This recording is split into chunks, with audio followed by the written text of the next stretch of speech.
Conflicts rage in Ukraine and in 50 other places around the world. Tensions between the global powers have continued to escalate. We see the rise of new and old military and political blocs. Geopolitics is resurging when geoeconomics should have primacy in the world. The world cannot afford Cold War 2.0. There are far greater challenges confronting humankind which demand global cooperation and collective action. The world's economic prospects also appear gloomy. Global growth is slow. High interest rates could trigger a recession. A succession of exogenous shocks, COVID, conflict, and climate change have devastated the economies of many developing countries.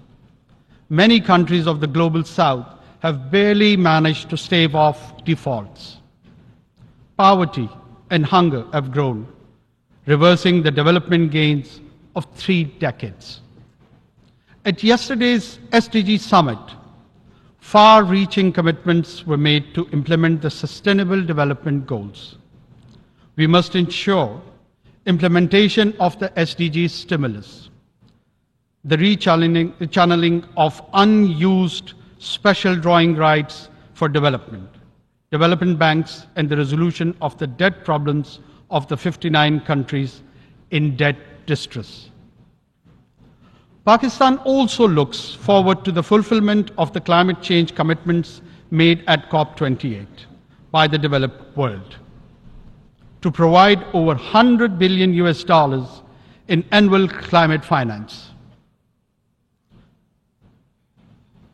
allocate at least half of such finance for adaptation in developing countries, operationalize the fund and funding arrangements for loss and damage, and accelerate their carbon emission. Mitigation targets to keep alive the goal of restricting global warming to 1.5 degrees centigrade. Attempts to selectively provide these funds on the basis of geopolitical considerations should be resisted. Mr. President, Pakistan's triple food, fuel, and finance challenge is a prime illustration of the impacts of COVID, conflicts, and climate on developing countries. Pakistan is one of the worst affected countries from the impacts of climate change. The epic floods of last summer submerged a third of our country, killed 1,700, and displaced over 8 million people, destroyed vital infrastructure, and caused over $30 billion in damage to Pakistan's economy. Pakistan is gratified by the commitment of over $10.5 billion for Pakistan's comprehensive plan for recovery, rehabilitation, and reconstruction with resilience. The 4RF plan at the Geneva conference last January. Specific projects are being submitted to ensure timely funding and execution of the 4RF plan. I hope our development partners will accord priority to allocation of funds for our resilient recovery plan, which has been costed at $13 billion. Mr. President, Pakistan government is committed to rapid economic recovery. We will stabilize our foreign exchange reserves in our currency, expand domestic revenues, and most importantly, mobilize significant domestic and external investment. Facilitation Council, SIFC, to expedite investment decisions. 28 projects have been identified in priority sectors: agriculture, mining, energy, and IT, for implementation in collaboration with Pakistan's partners. Pakistan's long-term shift to geoeconomics is well underway. The second phase of the China-Pakistan Economic Corridor has been initiated, covering railway, infrastructure, and manufacturing projects. Pakistan also looks forward to the early implementation of the connectivity projects with Central Asia. Mr. President, development depends on peace. Pakistan is situated in one of the least economically integrated regions in the world. Pakistan believes that region develops together. Therefore, Pakistan desires peaceful and productive relations with all our neighbors, including India. Kashmir is the key to peace between Pakistan and India. The Jammu and Kashmir dispute is one of the oldest issues on the agenda of the Security Council. India has evaded implementation of the Security Council's resolutions, which call for the final disposition of Jammu and Kashmir to be decided by its people through UN-supervised plebiscite. Since 5th August 2019, India has deployed 900,000 troops in illegally occupied Jammu and Kashmir to impose the final solution for Kashmir. To this end, India has imposed extended lockdowns and curfews, jailed all genuine Kashmiri leaders, violently suppressed peaceful protests, resorted to extrajudicial killings of innocent Kashmiris in fake encounters, and so-called cordon and search operations, and imposed collective punishments destroying entire villages. Access to occupied Kashmir, demanded by the UN High Commission for Human Rights and over a dozen special rapporteurs, has been denied by New Delhi. Mr. President, the UN Security Council must secure the implementation of its resolution on Kashmir. The UN Military Observer Group for India and Pakistan should be reinforced. Global powers should convince New Delhi to accept Pakistan's offer of mutual restraint on strategic and conventional weapons. Mr. President, peace in Afghanistan is a strategic imperative for Pakistan. Pakistan shares the concern of international community with respect to Afghanistan, particularly the rights of women and girls.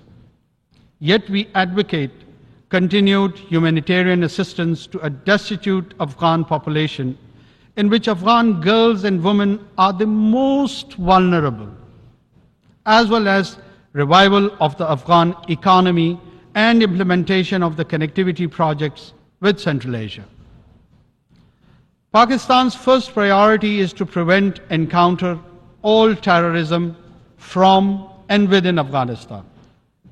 Pakistan condemns the cross-border terrorist attacks against Pakistan by the TTP, Daesh, and other groups operating from Afghanistan. Mr. President, Pakistan welcomes the progress made towards ending the conflicts in Syria and Yemen.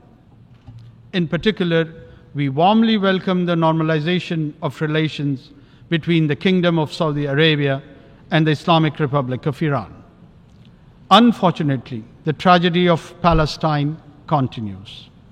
With Israeli military raids, airstrikes, expansion of settlements, and eviction of Palestinians, durable peace can be established only through a two-state solution and the establishment of a viable and contiguous Palestinian state within the pre-June 1967 borders, with Al-Quds al-Sharif as its capital. Mr. President, UN peacekeeping has been a success story. Over more than 6 decades, Pakistan has contributed 230,000 peacekeepers in 47 missions across the world. Today, UN peacekeepers face complex and unprecedented challenges, especially from criminal and terrorist groups, as in the Sahel. We must ensure the safety and security of peacekeepers. Pakistan shall continue to work with the UN to develop the capabilities and more robust mandates required for successful enforcement actions by UN and international forces where needed. Mr. President, we must counter all terrorist without discrimination, including the rising threat posed by far-right extremist and fascist groups, such as Hindutva-inspired extremists threatening genocide against India's Muslims and Christians alike. We also need to oppose state terrorism, address the root cause of terrorism, such as poverty, injustice, and foreign occupation, and distinguish genuine freedom struggles from terrorism. Pakistan prospers the creation of a committee of the General Assembly to oversee the balanced implementation of all 4 pillars of the global counter-terrorism strategy.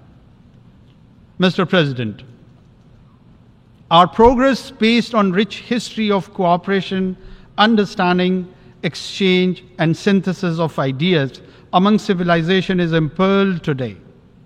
The narratives advocating a clash of civilization have done considerable harm to humanity's progress.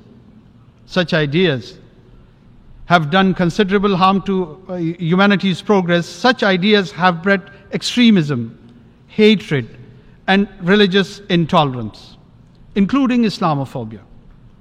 Make no mistake, it's a latent threat that undermines millennia of progress. We need to cherish and celebrate our diversity and different ways of life. Mutual respect, sanctity of religious symbols, scriptures, and personage should be ensured. While Islamophobia is an age-old phenomenon, however, after the 9/11 terrorist attacks, it has assumed epidemic proportions, as manifested in the negative profiling of Muslims and attacks on Islamic sites and symbols, such as the recent public burnings of the Holy Quran. Last year, this Assembly adopted a resolution proposed by Pakistan on behalf of the OIC, declaring 15th March as the International Day to combat Islamophobia. Earlier this year, the Human Rights Council adopted an OIC resolution submitted by Pakistan urging states to outlaw the burning of the Holy Quran and similar provocations. We welcome the legislation initiated by Denmark and contemplated by Sweden towards this end. Pakistan and the OIC countries will propose further steps to combat Islamophobia, including the appointment of a special envoy, creation of an Islamophobia data center, legal assistance to victims, and an accountability process to punish Islamophobic crimes. Mr. President, the complex global and regional challenges that the world faces today can be best addressed through effective multilateralism within the framework of the United Nations. However, multilateralism is being eschewed due to the unilateral policies of and strategic rivalry and tensions between global powers. Pakistan will continue to work actively to strengthen multilateral institutions and enhance global cooperation. Pakistan looks forward to continuing negotiation on the scope and elements of the Summit of the Future and the Pact for the Future, building on the convergence that emerged in earlier consultations. The summit's preparatory process must not disrupt existing negotiating processes, such as the intergovernmental negotiations on the reform of the Security Council. Mr. President, Pakistan does not believe in elitism with the Committee of Nations. The UN Charter principles of equality and sovereignty must be preserved in the interest of global peace and prosperity. Pakistan believes that additional permanent members to the Security Council will further erode its credibility and legitimacy.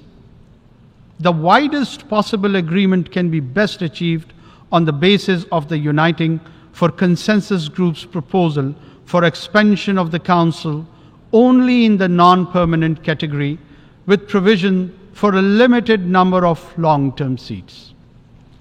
Mr. President, Pakistan believes that to build, preserve, and promote peace and prosperity today and in the future, it is vital to reduce great power rivalry and tensions, ensure strict adherence to the UN Charter, consistently implement Security Council resolutions, eliminate the root cause of conflicts, and respect the principles of non-use of force, self-determination, sovereignty, and territorial integrity, non-interference in the internal affairs of the states, and peaceful coexistence. Pakistan will work diligently and actively with all member states to realize these vital elements of a new, equitable, and peaceful world order. I thank you.